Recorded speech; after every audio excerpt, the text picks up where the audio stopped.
Benchmade does it again. They snatch defeat from the jaws of victory. They are so close, but no cigar when it comes to the sheaths offered on their compact fixed blades. In fact, I don't know of a Benchmade sheath that I have ever owned over the years that I did not either have to adapt or completely replace altogether. And sadly, that is no exception with the re-release of the Benchmade Dacian, USA-made compact fixed blade in Magna Cut, previously reviewed, and Benchmade's attempt to fix the first really bad sheath with this leather cross-draw Boltron collared Mark II sheath. Sadly, we are going to have to bust out the power tools and figure out how to adapt this and get the most out of the sheath in 3 unique ways today. Welcome back to another gear review here at the channel. I'm your host, Aaron. This is Gideonstactical, and here's the deal, guys. When the original Dacian came out, I really connected with the design. The design itself is actually very functional as a compact EDC fixed blade. It's slim, it's slicey, it's got a full handle, full-length blade for that kind of size, and really works well and has some really cool styling. You know, it's not just like overmold handle, here's a blade, blah, blah, blah. I mean, they got cool pops. Now with the re-release, they've got like black on black, you know, like they got a lot of color combinations, and then it's a unique blade that really does work for specifically EDC. I wouldn't go like use it as a woods knife. It's not really designed for that. But when I reviewed that initial blade, it came with a polymer sheath that was atrocious. And it was so bad, in fact, that the whole knife community raised such hell that Benchmade heard and said, okay, we got it. We're going to go back to the drawing board. We're going to redesign a sheath for it. And they have re-released it now with this version. And at first glance, when I saw it, I was like, okay, yeah, maybe this is going to work. But as I started to use it, carry it, I realized that there would have been a simple adaptation they could have done from the factory to totally make this so capable as a pocket-friendly, multi-MOLLE compatible shoulder strap, carry it anywhere you want option, but in so doing, they have locked you in and are stuck without massive modification to cross-draw carry only. And I'll be honest, I've never cross-draw my knives. I don't carry any size fixed blade that way. Never have, probably never will. For those of you who do, leave a comment. Awesome, good for you. And maybe I'm blowing it out of proportion, but I don't think so, because it's so frustrating when you see a design that with one just simple tweak could have just radically shifted the capability, but in so really locks the user in and then going to have to modify. Because here's what we're looking at. Well, here's what should have happened. The sheath itself is super slim. The whole profile is very slim. I'm fine with this loop over design that you pass up to a 2-inch wide belt through, no problem, if you want to do that. What they should have done is put 2 eyelets that match the width of any blade TEK-LOK or ULTICLIP, and then put screws in here, just like this, to hold the leather sheath or leather loop on. But if you don't want that, you take the leather loop off, and now you have 2 eyelets built in that you can start attaching blade TEK-LOKS to, ULTICLIPS to, so that you can start lashing it in all sorts of different ways, because the leather sheath part itself is really well designed, and the Boltron collar, super cool. I mean, locked in, it's a straight-in guide into the leather, gives you a good secure click, it holds it into place. I mean, there's a lot to like with that. But because I don't cross-draw, I'm like, what do I do? This would be a great pocket carry with an ULTICLIP, but I can't do anything without busting out a drill. And so, because they weren't willing to do that right there, now the first way we can adapt this sheath is actually going to give us the most lashing options. It'll be the least invasive because we do not need a drill to punch out any holes. So you can leave the sheath as is, and it's using the Full Tang Tactical DIRK sheath adapter. Now this is an American-made piece of gear. I first saw it when I was at Blade Show 2025, and was thoroughly impressed. This is from a Tennessee-based company. They make all their stuff here in the US. It's a piece of nylon and Kevlar, 2 of them, that then pancake together with no hardware, just a shock cord.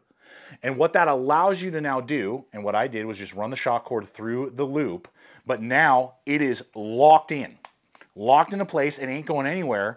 And the benefit is that I can now use the back panel which is going to give me all sorts of lashing options for MOLLE webbing that I can run vertical or horizontal. I can then lash it to a lot of different backpack shoulder straps and carry it upside down. And the tension is definitely there, I believe, with the mounting around the sheath itself. But you could do that. You can use the nylon strap with Velcro and actually dangle carry it like you would a standard like belt carry sheath. So it allows for that as well. And it allows for a secondary slit here that you could attach little organizer pouches, things like that. And you can get different color combinations. It works not only with leather sheaths like this, but also with most Kydex sheaths, and polymer sheaths. So it gives a lot of versatility, and you won't have to damage or mess around with this sheath itself, and I think is a great adaptation. So I'm gonna have a link popping up. It's in the description box below where you can explore this option. I've been using it on several blades now, and I've just been really, really impressed. But before we get into the more invasive adaptations, there is one company that has come up with a way for you to adapt your favorite rigid water bottle, regardless if you're into smart water bottles or Nalgene's or whatever, and give you hands-free hydration. And they're the sponsor of today's video, which is Hardside Hydration. And recently we were on a multi-day backpacking trip in Wyoming, and my brother had some really interesting thoughts to say about this system. All right, Nate, you're like on year 3 of this swig rig. Why do you keep taking it? Because it's easy and nice. Got my nice water bottle here, my nice Nalgene. I just bring a little screw top for when I'm around camp. When I'm on the trail, all the convenience of a hose. But why not a bladder? Why don't you want a bladder? Because I've got one bladder, I don't need a second one. It's like asking somebody, why don't you want a waterbed?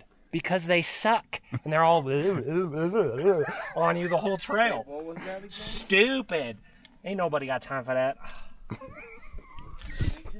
And that's just really the tip of the iceberg. With so many new innovations that they're coming out with, including inline water filtration, so it makes it even easier to stay hydrated when you're on trail, and so much more. So I'm going to have a link popping up and in the description box below over to the Hardside Hydration site, along with an exclusive 10% off promo code only for you Gideonstactical viewers that you can apply towards your purchase, saving you a little extra cash. So I invite you to check it out and stay hydrated on all of your adventures.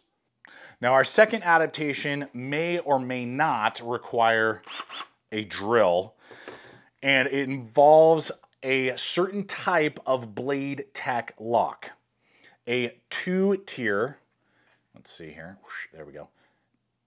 It has 2 holes right there, not a straight across 3. These standard blade TEK-LOKs are too broad and will not pass through this, but the more narrow 2-stage ones with 2 holes, which I just ripped off of like a Chinese fixed blade I have floating around here, will pass through and then will allow you to click it. It gives just enough space so that probably most nylon belts, maybe a super thick leather belt, would not give you enough clearance, but that should have enough clearance right there that you can then run it on your belt or through other thick webbing in a vertical stance. Now, it's going to ride very high on your belt, so that's something that you have to be prepared for, but that is an option. If you like this idea long term and you're like, that's my jam, then what I would do, and you could potentially then use a standard blade TEK-LOK, is line up the holes, use a drill, punch 2 holes in the leather, boom, bolt it on, and now you have a bolted on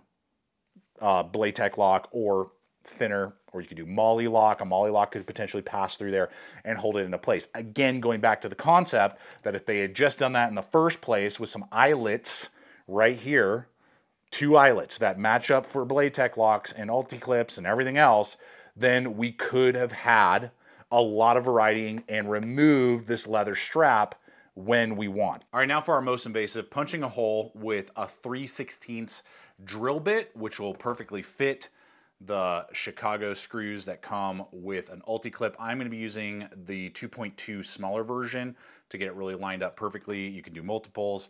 All I would do is run something underneath here so you don't actually punch all the way through, the leather. Right there on that R logo. There we go. Just pushed it through right there. Boom. And there you go. None of this would be necessary if there were 2 holes there, but, and would you look at that? Like I designed it myself. Boom, and it's slim. I mean, I can still easily get my keys in and out of there. All right, let's wrap it up with competitive options, pricing, and just my kind of final thoughts. Now, they haven't changed the pricing from what I can tell, still $300. That's what the original one with the bad sheath was. The benefit is if you got one of those and you want to upgrade to this, because this is an upgrade, it's better, but it's not best. You can buy these for $50. They're selling them as is with this, or the black version for $50. I think that's pretty fair for the design and the materials, so that's good, but it just drives me nuts, and that's what's really the whole, like, fuel for this video, is that when you see something, when you're forced into a carry position you don't prefer, and then you can see where other companies are doing something where you could just remove this, and then the possibilities are endless with just 2 purposely aligned holes. I mean, it just drives you nuts. So anyway, so $300, there it is, $50 for the sheath itself. When we look at competitive options, the first one is the Overland X from TJ Schwartz, $275 right there. Boom. Magna cut as well, USA made in Idaho.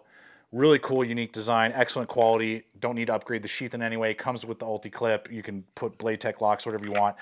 Rockwell, Magna cut, 63 to 64. Benchmade does 60 to 62. Tougher, won't hold its edges long.